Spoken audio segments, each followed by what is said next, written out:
dia, boa tarde, boa noite. Bem-vindo a mais um podcast, o de número 105 do Medicina do Conhecimento. Ciência e informação a qualquer momento, em todo lugar. Eu sou Pablo Guzmão, anestesiador. E como compartilhar é multiplicar, faremos aqui a nossa primeira livecast, uma interação entre cirurgia e anestesia seguras com o Dr. Alberto Bugenstein. O áudio foi captado da nossa live no Instagram, @dralbertostein. Dr. Alberto é graduado em Medicina pela Universidade Federal do Espírito Santo, especialista em cirurgia geral e cirurgia do aparelho digestivo, com experiência em cirurgia laparoscópica avançada, cirurgia robótica, cirurgia bariátrica e transplante de fígado. Meu Pablo, acho que primeiramente agradecer a sua disponibilidade aí de conversar com a gente. É um tema que você gosta bastante, né? Um tema que você domina e acho que no estado aqui, talvez no Brasil, você é um cara que estuda muito isso e trouxe isso como quase um lema seu, né?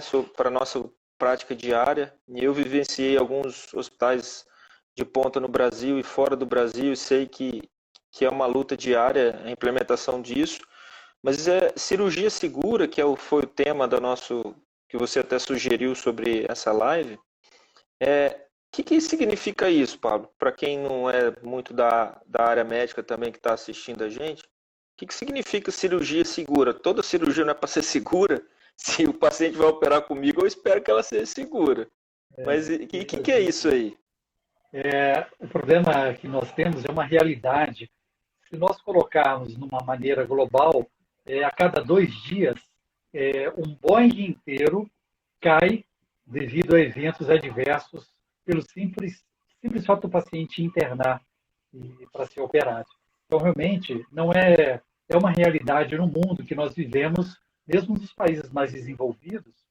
São vários riscos que o indivíduo tem. Por isso que a gente tentou aprimorar a integração entre o paciente com a sua equipe médica.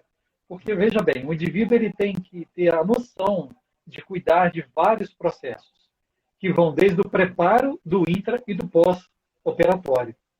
Então, quando a gente pontua isso para o paciente, e ele entende que não é só o fato dele deitar e ser operado, isso torna o paciente participativo e melhora a experiência dele por esse momento, que muitas vezes pode ser até um imprevisto, né?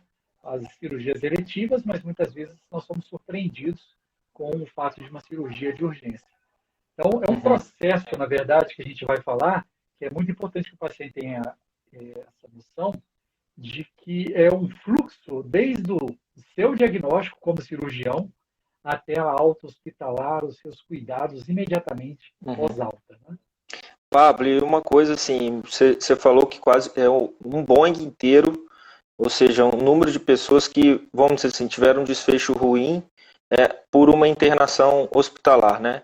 Então, eu quero só pontuar isso, pegar esse gancho, dizer que, inclusive um material que você até me dispôs, eu achei muito interessante aquela classificação de risco canadense, que mostra que a hospitalização, o risco de ter um evento adverso durante uma hospitalização, seja ela cirúrgica ou clínica, tá igual você escalar uma montanha. É isso mesmo? De você ter algum... Essa analogia eu achei interessante. É muito mais seguro você andar de avião do que ser operado. Não é o fato de imaginar que os nossos hospitais eles não têm segurança, não é isso. Imaginem que nós temos a cada 156 chances de ter um problema no intraoperatório. E por que isso não acontece? Por que nem todo mundo que é submetido à cirurgia, na verdade, vejamos por outro ângulo, a maioria dos pacientes tem uma boa evolução. Porque existem situações que como se nós bloqueássemos o problema, nós impedimos que ele aconteça. São coisas simples. Por exemplo, perguntar para o paciente sobre a sua alergia, sobre problemas que ele teve na família durante um procedimento cirúrgico, o exame do paciente na consulta pré-anestésica, porque muitas vezes o cirurgião ele não vai atentar para uma via aérea difícil, uma dificuldade de intubação. Então, nós temos que entender que só não é pior porque realmente nós nos tornamos muito cuidadosos. E cada vez mais os hospitais se preocupam com a segurança do procedimento cirúrgico, em todos esses 3 aspectos que nós falamos. Então, eu acho que o primeiro passo de uma cirurgia segura é você reconhecer que tem risco, né? É você identificar os riscos, é você intervir para que eles não aconteçam, né? Você também tampar o sol com a peneira e não enxergar, né, onde você pode crescer, onde você pode melhorar na sua intervenção. A gente depois vai tentar abordar o pré, o intra e o pós-operatório, mas eu acho que é fundamental as equipes de assistência, né, os hospitais, também se preparar, identificar onde são os seus gargalos, né, e acho que é o primeiro passo para isso, para evoluir, né, Pablo? Eu acredito que nós temos que, isso se chama consentimento. O paciente ele tem que ser informado dos riscos, dos processos que ele vai, cirúrgicos, anestésicos que ele vai passar, e que existem coisas que mesmo que a gente ofereça tudo de melhor, existem situações que são inerentes à própria condição clínica do paciente. Se ele não controla a sua diabetes, no pós-operatório ele pode ter dificuldade de cicatrização e até mesmo um risco maior de infecção. Então, existem fatores que dependem também da cooperação do paciente. E tudo tem que ter o consentimento. Eu posso fazer se você entendeu e se você está de acordo. Isso é um processo de conexão. Realmente, essa palavra da moda, empoderar o paciente, né? Ele tem direito a saber dos detalhes, dos riscos e decidir. A ética também leva em consideração que eu não posso forçar o paciente a colocar isso. Tudo tem um risco, mas também tudo tem um benefício. Existem riscos, mas os benefícios podem ser ainda maiores.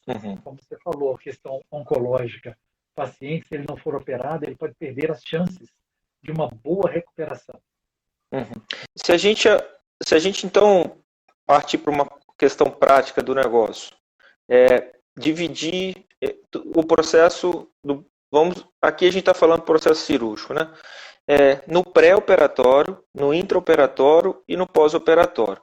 Claro que o desfecho disso, isso é uma somatória, mas vamos tentar, para ser um pouco didático, quais são as intervenções que a gente pode fazer no pré-operatório para a gente diminuir os riscos da cirurgia. Eu posso falar alguma coisa da minha parte cirúrgica e você fala da parte assistencial e da anestesia. O que você pontuaria de mais importante na fase pré-cirúrgica, o paciente ainda no consultório, antes da internação propriamente dita, que você pode modificar?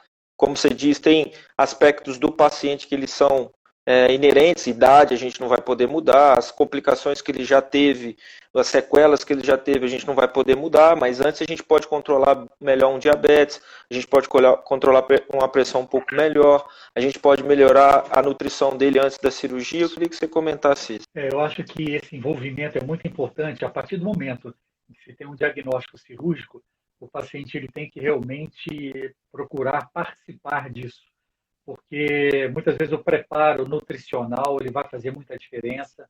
Então, existe uma equipe multiprofissional por trás da decisão, simplesmente vou fazer uma cirurgia. E o cirurgião, como é o detentor dessa primeira conversa com o paciente, ele sabe detectar isso. Ele muitas vezes indica esse paciente uma fisioterapia pré-operatória, um preparo até psicológico pré-operatório, se esse paciente vai sofrer grandes processos ou mutilações em decorrente da sua própria doença, né? E a parte da anestesia, nós viemos trabalhando isso há alguns anos. Quando nós começamos com a consulta pré-anestésica lá na rede meridional, no Hospital Meridional, nós tínhamos em torno de 20% dos pacientes que compareciam ao consultório. Hoje, a nossa meta é 100% das cirurgias programadas, ter o contato com o paciente, explicar, tirar as dúvidas, porque todo mundo tem medo da anestesia. E, na verdade, ela é extremamente segura. O anestesista é como um piloto de avião. Faz um checklist, conhece o paciente, ele consegue, então, levantar voo, voar, mesmo nas turbulências e pousar. Então, é um processo de conexão, esclarecer dúvidas, a avaliação das vias aéreas, das condições clínicas, das medicações, substituir medicações. Muitas vezes a gente não pode tirar as medicações em função do anticoagulante, mas a gente adequa ao melhor momento. E existem coisas que são pertinentes, que ajudam o paciente a diminuir os riscos. A cirurgia pode sim se tornar segura. Por exemplo, uma avaliação de um risco maior por uma trombose, o paciente pode usar previamente no intraoperatório, estar com meias de compressão. É um processo que depende dele também. Exatamente. Falando um pouco do que a gente faz na prática, eu estou vendo que tem muitos residentes. Então, a segurança do paciente ou o sucesso de um procedimento cirúrgico, ele começa muito antes da cirurgia. É igual o Dr. Isaac gosta de comentar que a cirurgia tem que ser igual um piloto de avião, né? Você tem que fazer o checklist de tudo, o plano de voo, checar se tem combustível, se não tem, e a gente faz exatamente disso antes. Então, uma coisa que fundamental, principalmente para cirurgias de grande porte, Pablo, que é as cirurgias oncológicas que a gente faz, de transplante, é o preparo pré-operatório. Isso vai diminuir muito os riscos de complicação desses pacientes. E a cirurgia, consequentemente, se torna segura. Intervenções como a nutrição pré-operatória. Hoje a gente tem no mercado diversos suplementos nutricionais específicos para cirurgia, como vou dar um exemplo aqui, o Impact, que eu tenho utilizado bastante. Isso a gente tem visto assim, uma diminuição muito importante das complicações pós-operatórias, principalmente infecciosas, com o uso de nutrição 7 a 10 dias antes da cirurgia. A gente tem encaminhado os pacientes para fisioterapia. Muitas vezes pergunta, gente, doutor, para que você vai me encaminhar para fisioterapia antes da cirurgia? Justamente para melhorar a capacidade cardiovascular desse paciente, para ver se ele tem alguma limitação, para já orientar ele os exercícios de pós-operatório, tudo isso já visando diminuir os riscos e as complicações. Suporte psicológico, acho que você tocou numa coisa importante, que a gente pode também, em determinadas situações, quando você identificar algum risco psicológico desse paciente, também agregar a equipe. A consulta pré-anestésica, salvo cirurgia de urgência, ela é no nosso serviço de rotina. A gente praticamente não opera pacientes de maneira eletiva sem uma consulta pré-anestésica. Isso agregou muito, diminuiu muitos riscos, porque obviamente, você pode falar com maior propriedade. Na consulta pré-anestésica, você vai já antever uma intubação difícil ou não. Você já vai orientar todo o preparo da sala antes desse paciente entrar, se ele tem alergia ou não. Você tocou um ponto importante, e aí eu queria que você comentasse. Uma das principais complicações preveníveis dentro de uma cirurgia se chama tromboembolismo pulmonar, e isso reduziu muitas mortes, o uso dessas profilaxias, né, Pablo? E a gente consegue identificar isso, o maior ou menor risco antes, e intervir com uma anticoagulação ou mesmo no intraoperatório com as meias de compressão. Eu queria que você comentasse um pouquinho sobre isso. São riscos realmente que o paciente carrega, muitas vezes em decorrência da idade, da própria doença, e a gente tem que avaliar isso e realmente se antecipar. Para a cirurgia se tornar segura, nós temos que estar um passo à frente dos riscos. Então, isso é muito interessante, que vai desde identificar o paciente certo, a cirurgia correta, aonde você vai operar, de que lado vai ser operado. Né? Então, são fatos que é como se você fizesse realmente a gente chama de teatralização, porque você tem que confirmar o nome do paciente, se ele está ciente do que vai acontecer com ele. Isso é um processo que já faz parte do nosso dia a dia. No início não foi fácil implementar. Não, cultura, né? Uma ideia da cultura que, não, eu sempre fiz assim, não preciso mudar. E a gente percebe o quanto isso agrega valor e segurança e qualidade de assistência para o paciente. Esse é o objetivo. Não existe hospital sem paciente, não existe cirurgião sem cirurgia, e muito menos anestesista sem anestesia. Então, nós temos que dar o melhor. E esses modelos de avaliação de risco, eles são importantes para que a gente possa estar adequando aquilo que o paciente precisa na dose certa. Eu não vou dar nem demais, mas também eu tem que oferecer aquilo que ele precisa. Isso tem que ser bem claro para ele. Ô Pablo, a cirurgia segura e esses projetos de recuperação rápida como o Acerto e o ERAS, eles são sinônimos ou a cirurgia segura vai além desses processos? Ou esses processos estão dentro da cirurgia segura?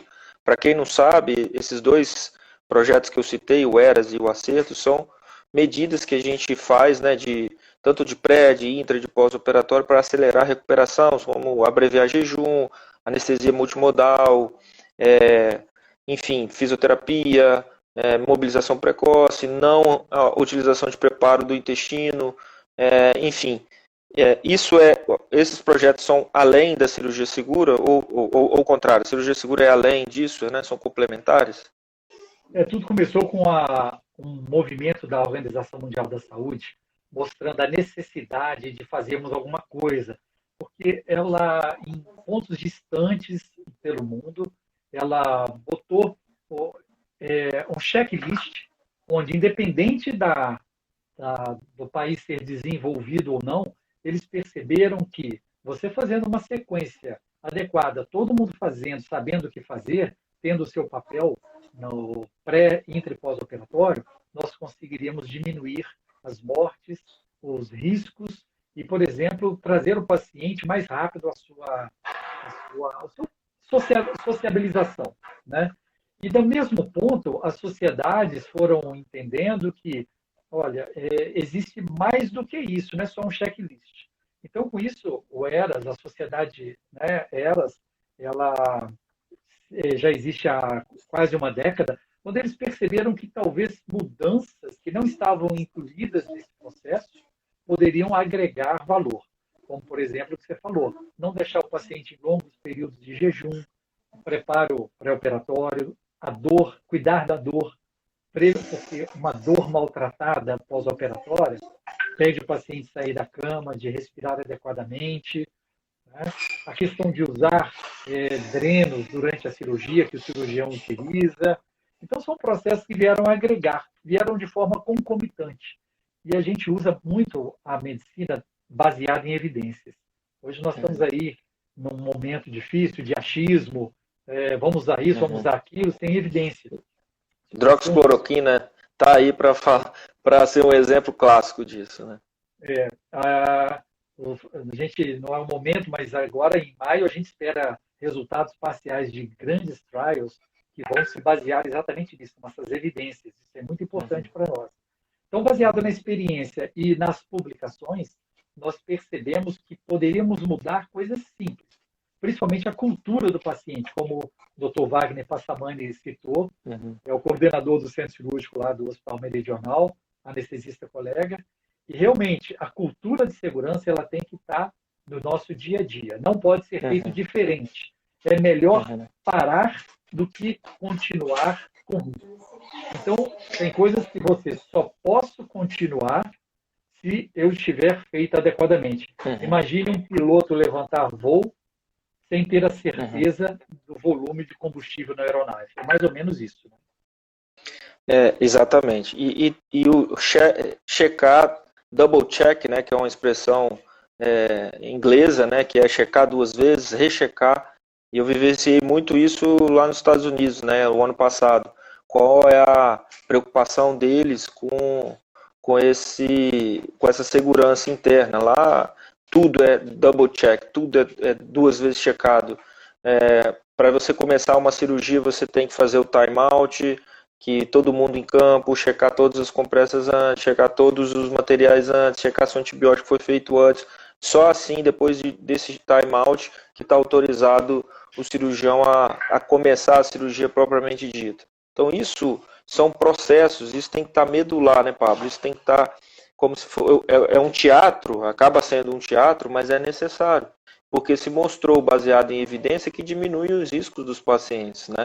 Então, eu lembro muito quando o Dr. Gustavo começou lá no nosso serviço a implementar também, junto com vocês, a questão do quadro de contagem das compressas, de de time-out para esse tipo de cirurgia, e isso, graças a Deus, hoje é uma cultura dentro do nosso serviço. Isso é um ganho muito grande aqui, acho que para o nosso estado.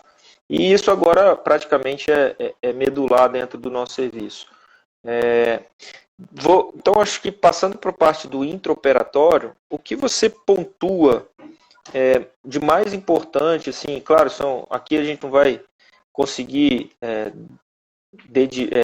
dissecar todas as intervenções, mas o que você pontua de mais importante que mudou assim na sua prática no intraoperatório, que você falou assim, não, esse daqui é o ponto-chave. Eu gosto muito dessa frase que você falou, medular. Tem que explicar o que é. Porque normalmente a informação ela vem da periferia, sobe o sistema nervoso pela medula, chega ao córtex, ao cérebro. Vamos dizer que o indivíduo conecta, pensa, e depois volta para ao contrário, para você tomar a ação. Então é como se você tirasse o dedo quando espetasse, né, em alguma coisa pontiaguda. Ser medular, isso não precisa nem chegar ao cérebro, é um reflexo. Então imediatamente nós não precisamos nem pensar nisso. A gente já executa a ação.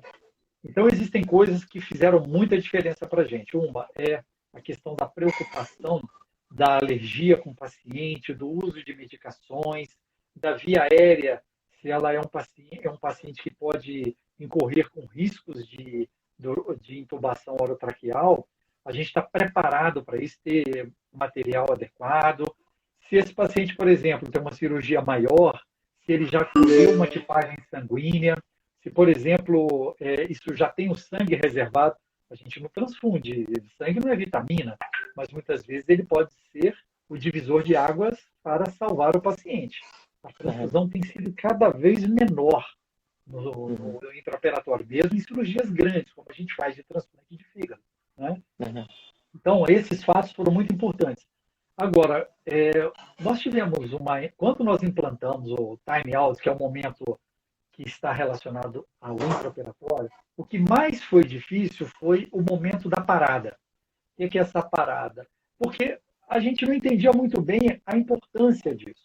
Significa, antes do cirurgião cortar, iniciar o procedimento cirúrgico, nós vamos checar quem é o cirurgião, qual é a cirurgia, esse é o paciente que nós entendemos que deveria ser operado.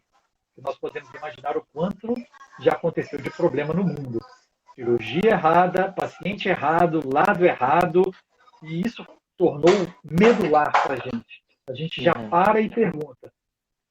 Vamos confirmar, para que mesmo naquele momento nós possamos diminuir o risco ainda maior de erros que seriam inaceitáveis para a gente hoje. Né? Exatamente. Eu só vou te corrigir, vamos rechecar, porque nesse momento aí a gente já checou uma dezena de vezes. Ele já foi checado na hora... ele já foi checado na internação, na hora que ele entrou para o centro cirúrgico ele foi checado, na hora que você recebeu ele, você checou o nome, na hora que eu vou operar ele, na hora que eu vou começar a incisar, a gente recheca a terceira ou quarta vez, né?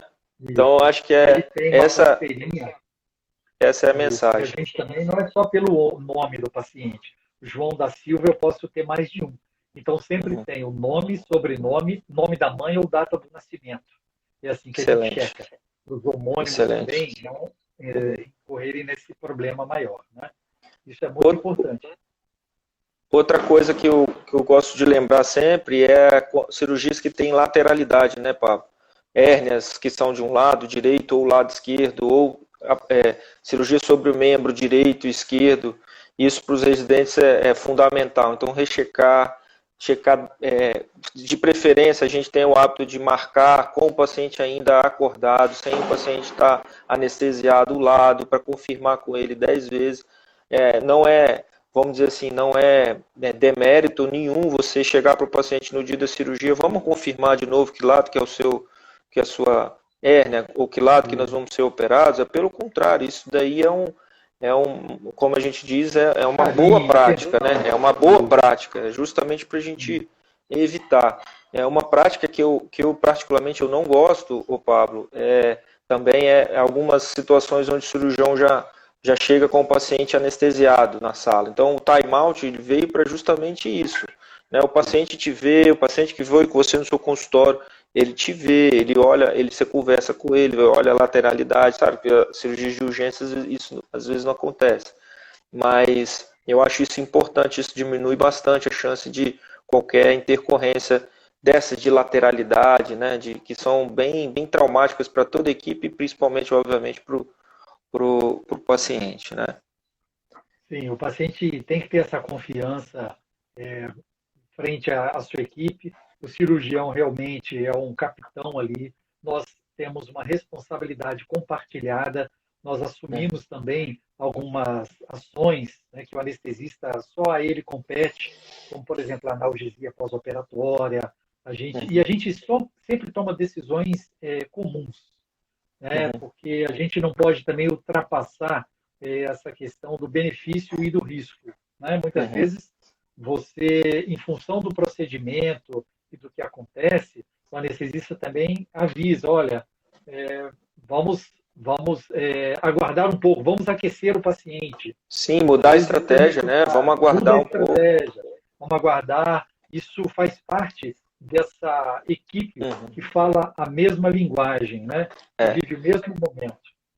Isso é muito importante que você tocou, Pablo, porque muitas vezes, principalmente no nosso grupo que faz cirurgia de grande porte, muitos pacientes me perguntam por que eu só opero no Hospital Meridional cirurgias de grande porte. Por que eu não opero em outros hospitais, que existem outros bons hospitais na Grande Vitória? Mas daí você puxou um gancho importante. A cirurgia, o sucesso da cirurgia não é só o cirurgião. Ele é de uma equipe toda que está envolvido. Eu preciso confiar em você. O paciente, quando ele tiver qualquer intercorrência, eu tenho que estar tranquilo, saber que você está lá alguém de confiança está na cabeceira, vamos dizer assim, e eu estar tranquilo desenvolvendo o meu papel. E você, olha, Alberto, aconteceu alguma coisa? O paciente começou a ter uma hipotensão e trocar essa interação. Isso é fundamental, né, para a segurança do paciente. Então, daí, assim, quando a gente monta um time, igual a gente tem, um time que já trabalha há muitos anos, isso também é segurança ao paciente. Então, quando eu vou marcar uma cirurgia grande, eu sei quem vai ser o anestesista. Ele não cai de paraquedas na minha sala. Eu sei quem é, na maioria das vezes, quem está circulando. Eu sei quem vai me ajudar, quem vai ser meu instrumentador. Eu sei quem vai receber esse paciente na UTI. Eu acho que para cirurgia de grande porte, isso daí é com certeza um divisor de águas para o resultado. Né? Sem dúvida. A experiência que todo o grupo, né, do ICAD teve nesses últimos tempos com o transplante de fígado nos deu também muita segurança. Nós desenvolvemos, aprimoramos situações, nós incorporamos novas técnicas, isso em função realmente da necessidade do que o paciente nos exigia. Né? O uso do ultrassom, por exemplo, na anestesia, foi para a gente uma experiência fantástica. Ontem eu vivi uma situação muito interessante que foi numa dúvida se o paciente estava respirando bem durante a minha anestesia. Eu peguei o ultrassom e fiz um ultrassom do tórax desse paciente. E pude visualizar que ele não tinha, por exemplo, pneumotórax, que ele estava ventilando de forma adequada, ele não estava, por exemplo, encharcado com muito líquido, eu conseguia ver que ele tinha as linhas adequadas à ultrassonografia. Então, você vê que a gente substituiu o estetoscópio por um ultrassom do intraoperatório. Então, essa tecnologia veio ao longo de muito estudo e também de um grande investimento que o hospital e toda a equipe fez. Né? Você passou um período em São Paulo, em Nova York. Realmente, o investimento é muito caro, mas vale a pena. Porque é assim que a gente realmente passa a ter um diferencial e isso tudo para oferecer qualidade. Porque o que a gente quer é ter melhores resultados. Né? Pablo, falando em resultado, depois a gente volta, a gente ainda tem a parte do pós-operatório. Uma coisa que eu vim pensando, assim, a gente já sabe que vários países, eles auditam os resultados cirúrgicos, né? Vou te dar um exemplo. Pacientes nos Estados Unidos, ele pode acessar um ranking de hospitais e ele vê, baseado na cirurgia que ele vai fazer, na patologia, na doença que ele tem, quais são os melhores hospitais com os menores índices de mortalidade, morbidade. Isso é público. Você acha que a gente aqui no Brasil vai evoluir para isso ainda? Tomara que sim, porque eu acho que o paciente ele deveria ter o direito de saber isso, e isso vai só proteger, eu acho que a gente que tenta fazer o negócio direito. Entendeu? Você acha que a gente vai... Vou te dar, além disso, todas as salas no centro cirúrgico dos Estados Unidos, elas são filmadas. Tudo que acontece dentro do centro cirúrgico, ele é filmado. Caso tenha algum processo, alguma intercorrência maior, o próprio paciente, ele pode ter acesso e ser auditado a todo esse processo, vamos dizer, que foi a cirurgia. Será que isso ainda vai chegar aqui? Como é que você vê isso na sua prática? A questão da validação da qualidade dos hospitais começou na década de 50 do século passado. E nós, no Brasil, evoluímos para isso. Né? O Hospital Meridional, que a gente está falando, ele possui a certificação nacional, que é a ONA, desde 2006, 2007. Né? E em 2012, nós conseguimos atingir um grau de certificação internacional, com o Kimentum, é uma certificação canadense. O que isso significa? Significa que nós temos processos adequados, que a equipe está ciente disso, sabe como fazer. O auditor chega e pergunta: como faz a cirurgia segura? E o nosso técnico de enfermagem, a nossa enfermeira, o cirurgião, o anestesista, o residente, ele sabe explicar por que ele faz essa cirurgia segura, toda essa metodologia. E aí a gente mede isso em indicadores. Isso é muito importante. Transparência. Nós não podemos varrer a poeira para debaixo do tapete. Nós temos que ser transparentes. Mostrar os nossos resultados e aprender com os problemas. O quanto nós, na última década, tivemos que reinventar em função de busca de melhoria dos nossos resultados, que a gente consegue medir isso. É uma validação científica, estatística. Se eu faço isso, eu tenho esse resultado. Então, eu passo a mensurar isso. Como posso melhorar? O exemplo que eu dei, de 20% de consultas pré-anestésicas de cirurgias programadas para quase que 100% praticamente das cirurgias programadas. Então, isso é em função da acreditação hospitalar, de uma auditoria externa e da identificação de que nós temos que arregaçar as mangas e fazer a nossa parte. Nós somos parte desse time. Isso já está, acho que, bem sistematizado para a gente, né? Sim, a pergunta que eu vou insistir é o seguinte: essa cultura, para nós profissionais de saúde, ela está bem já estabelecida, isso já é uma prática diária pelo menos da nossa instituição. Todo mundo sabe o que é ONA, todo mundo sabe o que é ISO, todo mundo sabe a certificação canadense, todo mundo almeja isso, mas aí eu ainda não percebi isso sendo traduzido para o usuário, vamos dizer assim, entendeu? Porque ainda o usuário ele não tem essa capacidade de perceber a importância de uma acreditação dessa, porque isso não é transparente. Por exemplo, a população ela não tem qual é a taxa de infecção do hospital X versus o hospital Y. Qual que é a taxa de mortalidade de uma cirurgia X, de um hospital, por exemplo, cirurgia cardíaca. Na Inglaterra, eles ainda conseguem fazer isso por cirurgiões. O cirurgião tal do hospital tal tem essa sobrevida ou complicação. Então, essa transparência, que eu acho que como sociedade a gente ainda está um pouco longe de conseguir, né? A gente, comparado a esses outros países, como sociedade, a gente está bem atrasado, mas a gente precisa caminhar com relação a isso. Porque eu não teria problema nenhum em divulgar a minha sobrevida, a minha taxa de complicação, e o paciente teria direito de escolher se vir operar comigo ou com outro serviço. Então, é nesse sentido que eu queria que você abordasse. Se tem caminho para a gente qual é o caminho para a gente chegar nisso? Eu acho que é uma questão de cultura, porque os anglo-saxões, os europeus, eles já viveram outros momentos, né, que nós ainda não vivemos. Então, eu acredito que isso depende do interesse da instituição. Você veja que apenas 0,1% das nossas entidades de saúde no estado do Espírito Santo tem alguma acreditação. Isso é muito Quantos pouco. por cento? 0,1%.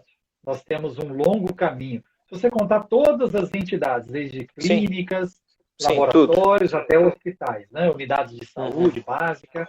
Então, vejamos, isso depende do interesse da instituição de demonstrar que a gente não tem essa cultura.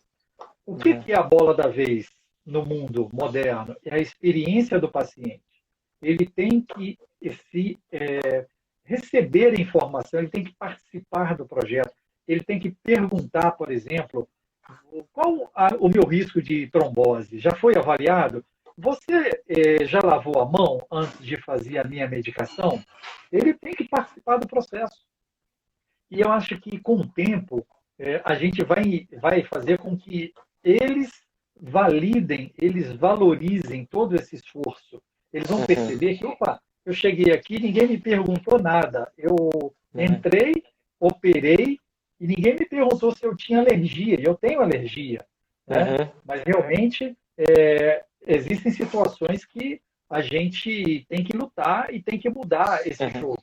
Né? Isso depende das instituições, da identificação que o paciente saiba que isso é possível, né, para que ele possa fazer uma escolha adequada. Pablo, o MedDed UFS aqui, que é um colega nosso, ele está perguntando aqui, mas se a gente usar isso, não levaria muitos a recusarem pacientes mais graves e com chances menores de sobrevida? Sim, é um risco, né? Instituições têm muitos dados que são, entre aspas, mascarados, né, de bons resultados por seleção de pacientes com melhores perfis. Mas aí cabe às instituições também a auditarem isso, né? Então existem métodos de você classificar o hospital também pelo porte cirúrgico que ele faz. Não dá para você comparar um hospital que opera só vesícula e hérnia e a sobrevida e a taxa de infecção e tudo com hospitais que opera câncer, que opera transplante, que opera cirurgias de grande porte, que isso não vão ser reprodutíveis, né, Pablo? São coisas diferentes. Você não vai um hospital oncológico com uma maternidade. Então você tem que realmente ter, por isso que existem os indicadores. Eu tenho sobrevida, por exemplo, do transplante hepático no primeiro ano e nos 5 anos. Eu vou comparar centros transplantadores. Né? Então isso é muito importante, você selecionar a sua população para ter um benchmarking, que a gente chama, vamos trocar experiência. Qual o seu resultado? Por que você é melhor? O que eu posso fazer para melhorar? A gente faz isso diariamente. Mas isso que ele comentou é uma preocupação, sim, porque tem alguns centros americanos, inclusive, que os cirurgiões, em tese, eles estavam só aceitando casos que teriam um desfecho melhor, porque eles eram pagos também pelo desfecho, né? Então, eles eram remunerados baseado na performance. Então, se ele tivesse uma performance excelente, ele receberia X. Se ele tivesse uma performance abaixo do que esperado, ele não atingiria ou seria remunerado de uma maneira menor. E isso viram, o Cleiton, que alguns cirurgiões estavam realmente selecionando os pacientes para ter uma taxa de sucesso maior. Mas isso, obviamente, que não deveria acontecer, né? Só esse ponto aí. Depende também da população. Veja bem, numa população como nossa, do Espírito Santo, que não é tão grande, você não pode ser cirurgião de hérnia. Você é um cirurgião do aparelho digestivo. Mas dependendo de grandes centros que treinam, que recebem pacientes de vários locais, o indivíduo pode operar hérnia e ser um excelente, grande cirurgião para esses pacientes, principalmente os mais complexos. Né? Os pacientes, primeira, segunda, terceira cirurgia. Ou seja, ele vai operar pacientes específicos, né, de menor complexidade, mas com alta resolutividade. Então, isso não tira o seu mérito. Claro. Passando então, Pablo, que a gente está aí faltando 15 minutinhos para a gente terminar, agora falando do pós-operatório em relação à cirurgia segura, qual é a intervenção que a gente pode fazer, já que, olha, a gente se preparou bem para a cirurgia, a gente fez uma fisioterapia, a gente fez a nutrição, a gente usou a maltodextrina, limitou nosso tempo de jejum, fez a consulta pré-anestésica, o paciente parou de fumar há mais de 60 dias. No intraoperatório você usou a manta térmica, você limitou o fluido intraoperatório, você fez anestesia multimodal, eu não usei dreno, o paciente agora está pronto para ir para casa. Tem alguma ainda intervenção que a gente possa fazer para melhorar o resultado? Então, existem coisas que nós fazemos no pré-operatório que vão influenciar no pós-operatório.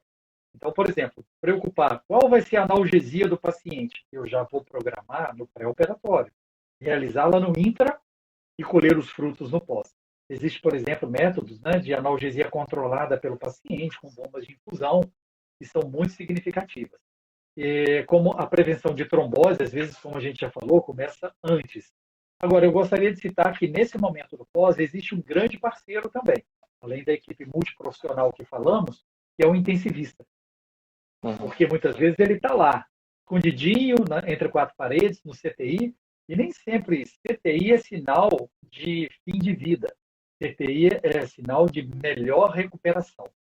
Então, isso é muito importante para a gente ter esse papel em função de todo o processo de cuidado que se continua no pós-operatório.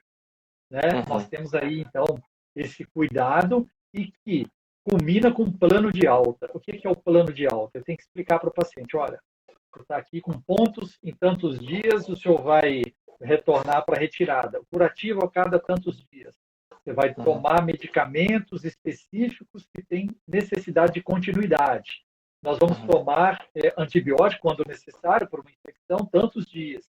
Então, esse plano de alta é feito em conjunto com o cirurgião.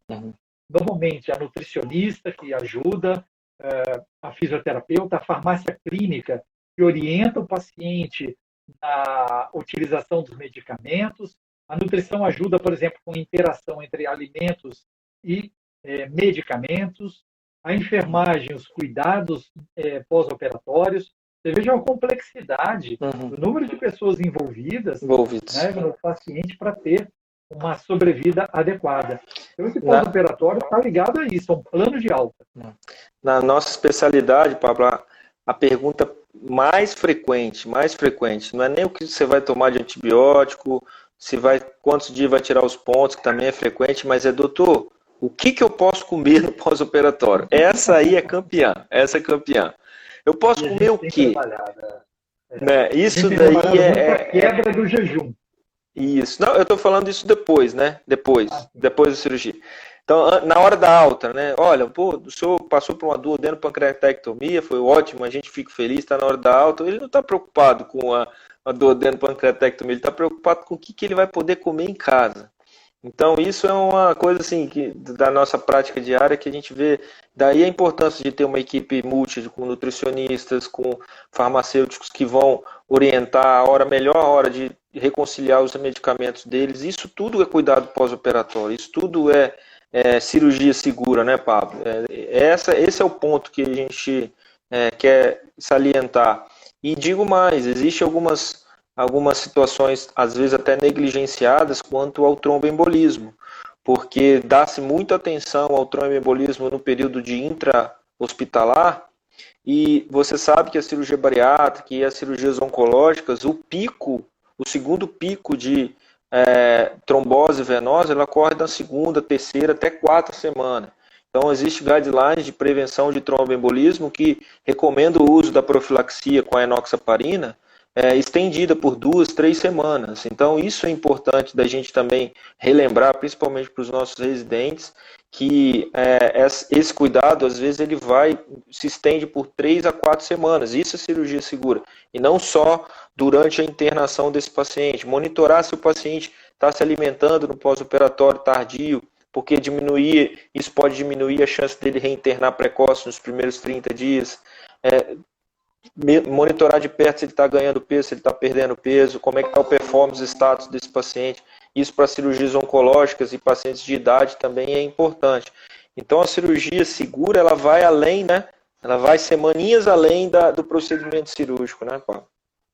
Sem dúvida, isso aí é um ponto importante da questão isso depende também da equipe orientar o paciente. Existem situações na cirurgia oncológica que a gente mantém por 4 semanas. Na cirurgia de quadril e joelho, a enoxaparina ou o anticoagulante via oral, os mais modernos, a gente mantém por até 5 semanas. E a maioria dos pacientes que usam no intraoperatório, eles devem usar entre 7 a 10 dias. Então, realmente, ele precisa fazer, porque não é o fato só dele ficar deitado na cama. Existe a recuperação que a gente sabe, o paciente às vezes não consegue voltar para seu ritmo normal no pós-operatório. E esse risco se mantém. Isso é muito importante, ele entender que é uma continuidade. E se ele não fizer o trabalho dele, né, obviamente, a gente vai ter um paciente com uma maior complicação. Né?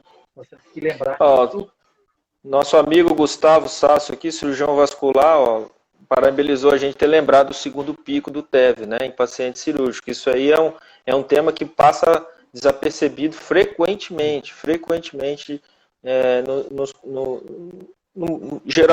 no modo geral.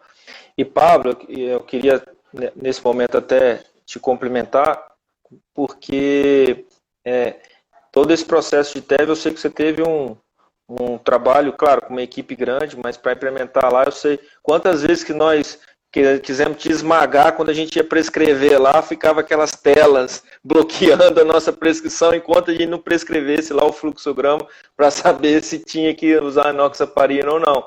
Porque com o nosso grupo, que é um grupo mais fácil, que está com interação maior, que está você já educando a gente, já é difícil. Imagina num hospital grande, com populações diversas, culturas diversas de médicos, que às vezes esquecem ou não estão tão habituados a prescrever, né, Pablo? E a sistematização desses protocolos, que aí o nome cirurgia segura veio para uniformizar tudo, mas são vários pequenos processos, né? E o TEV vamos dizer assim, o carro-chefe, né? A vitrine disso, né, Pablo? A gente não tem 100% de segurança. Como os franceses dizem, dans la médecine et dans l'amour, ni a pas jamais, ni a pas toujours. Na medicina e no amor não existe nem sempre, nem nunca. Mas se nós fizermos pelo menos o que está em evidência e todos nós fizermos da melhor maneira, através de guidelines, de protocolos, a gente vai conseguir chegar num local muito mais sólido para o nosso paciente. Isso é muito importante. A gente agradece aí os comentários. Larissa pedindo. É a minha primeira live, interessante, que a gente tem um projeto de podcast chamado Medicina do Conhecimento. Queria convidar também para quem quiser acessar aí por qualquer plataforma aí de streaming de podcast, Spotify, Google Podcast, iTunes, Deezer, SoundCloud. E é muito interessante que a gente tenta passar o que há de novidade, entrevistas. E amanhã vai sair uma entrevista com médicos atletas. A gente falou também de espiritualidade e medicina, de segurança. Depois você faz um com ex-atleta, eu, Wagner, tem uma galera lá no centro cirúrgico. Mas eu vou tirar vocês da ociosidade. Vão acordar comigo 5 horas da manhã para subir e descer as escadas do prédio, já que eu não posso dar corridinha na praia, né? Depois você joga nos seus... eu vou jogar no como é que é? Não é no Stories, não, que fica embaixo, esqueci o nome. Embaixo, assim, do Instagram. Nos destaques. O Gustavo está falando aqui, perguntando quanto a ajuste de dose em obesos. Né? Realmente, a gente tem na enoxaparina focado de 0,5 miligramas por quilo dose, né? Para os pacientes. Agora, a gente sabe que para os novos anticoagulantes orais, a gente não tem essa padronização. É meio que 2,5, 5 ou 10, de acordo com a Pixabana ou os outros medicamentos, né? Então, a gente só tem a facilidade de ajuste de dose para o obeso na enoxaparina. O anticoagulante via oral, a gente mantém a dose padrão. Gustavo, só complementando o Pablo, o que a gente viu e alguns trabalhos mostraram para a população de obeso, o que mais conta na prevenção, óbvio que a enoxaparina, a profilaxia química, ela é importantíssima, mas é o tempo cirúrgico, Pablo. Se você compara o tempo cirúrgico menor, e isso a gente ganhou com a laparoscopia, comparado com a cirurgia aberta, que demorava quase o dobro do tempo, e com a capacidade do cirurgião de de evoluir com o tempo cirúrgico. Antes as cirurgias bariátricas demoravam 6, 8 horas, hoje a gente faz em 1h30. Isso foi o fundamental para diminuir o risco de tromboembolismo. Deambulação precoce desses pacientes. Então, não me parece que a dose ajustada para cima ou para baixo seja o maior fator de maior incidência. Isso já tem trabalho mostrando isso. E sim, o tempo cirúrgico, a deambulação precoce. E menos, claro, que tem o efeito da anticoagulação química, né, da prevenção química, mas não me parece, e os trabalhos mostram isso, que seja o ajuste da dose, e sim o tempo cirúrgico reduzido e a deambulação precoce. Então, daí mais um exemplo de ser um conjunto de estratégias para diminuir os riscos, né, Pablo? É isso aí, o Wagner foi bem pertinente, obrigado pela participação aí, relacionando o que você acabou de falar. E agora também o uso da prevenção da meia no intraoperatório que a gente tem conseguido com os nossos pacientes. Sim. Né? Realmente isso já faz uma diferença. Show de bola, acho que foi muito legal esse bate-papo aí, muito interessante. Espero que quem acompanhou tenha gostado. Esse coronavírus aí veio para desenvolver a gente aprender coisas novas. Você já é um militante da tecnologia desses novos canais de comunicação há muito tempo. Nosso time está entrando, o Isaac sempre foi um pouco mais ativo nisso. Nós estamos entrando aí, aprendendo, e acho que veio para ficar, né? Então acho que é mais uma plataforma do nosso grupo que, sem dúvida nenhuma, é um grupo de ponta aqui do estado e que tem que levar a segurança aos pacientes e o bem-estar dos nossos pacientes. Acho que esse é o objetivo nosso, né, Pá? Eu acho que parabenizar a equipe, né, que vocês fazem parte, a você pelo todo o investimento que você tem feito na sua carreira, e realmente faz muita diferença, porque tudo é feito em função de melhoria de resultados, de qualidade de assistência para os nossos pacientes. Né? Um abraço aí para o Léo, para a Ludmila, Mila, os nossos colegas de residência lá do hospital, meus amigos Show de bola. Que participaram aí, que não são da área médica, mas eu espero que tenham contribuído nesse processo também. Então tá bom, Pá. Boa noite aí, um abraço. Obrigado a todos, até a próxima. Valeu. O que você pensa sobre o assunto? Comente nas nossas redes sociais e faça parte das discussões pelo grupo Anestesiador do Telegram. Ative a notificação para ser informado quando o novo podcast for publicado e a qualquer momento, em todo lugar, escute a rádio web no medicinadoconhecimento.com.br, enquanto você vai ou volta do seu trabalho, durante seu esporte, seu lazer. Lá você escuta música e informação a qualquer momento, em todo lugar.